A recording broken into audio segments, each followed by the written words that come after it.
Еден Заев, сега сосем друг Заев додека беше во опозиција. Истиот човек кој сега не ја прифаќа оставката на Венко Филипче, велејќи дека станувало збор за политизирање на случајот, до пред само 4 години беше човек со сосем различни ставови. Тогаш заречеше се и се што бараше оставка од функционерите. Највеќе удар бе екс-министерката за внатрешни работи Гордана Јанкуловска, од која се бараше одговорност поради случајот со Мартин Нешковски, како и екс-првиот човек во македонското здравство Никола Тодоров. Причина поради која тогаш се бараше оставка од него беше смртта на малата Тамара. Тој дури го доби епитетот министер за смрт. Моето прашање за господинот Тодоров, можете и вие, господине Димитриев, да одговорите.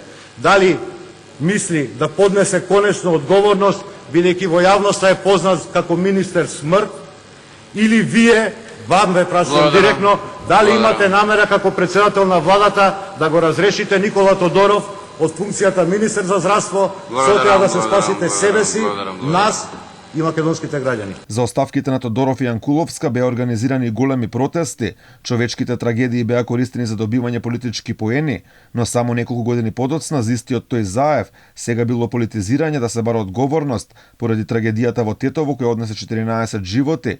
Случувањата последниот период доведоа до очигледна зголемена нервоза кај премиерот. Заев на најобично новинарско прашање дали барем помислил за морална одговорност, со видно нервозен тон одговори дека за такво нешто не размислувал. Дали вие лично размисливте за оставка од морални причини поради оваа трагедија? Зашто Мицковски да дојде премиер да биде?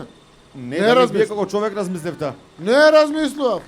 Затоа што ќе бидат премиер или заменик премиер председателот на Алијанса кога ќе заслужат, кога ќе имат емпатија со народот, кога ќе бидат тука да помогнат, кога ќе дадат идеи, а не вака грозотијата да ја користат на вистина на најперфиден, на најлош начин. Нервозата на Заев предизвика беси кај обичните граѓани, откако тој го нарече банално барањето за одговорност за големата трагедија. Кажавте дека нема да понесете да не биде Мицковски премиер.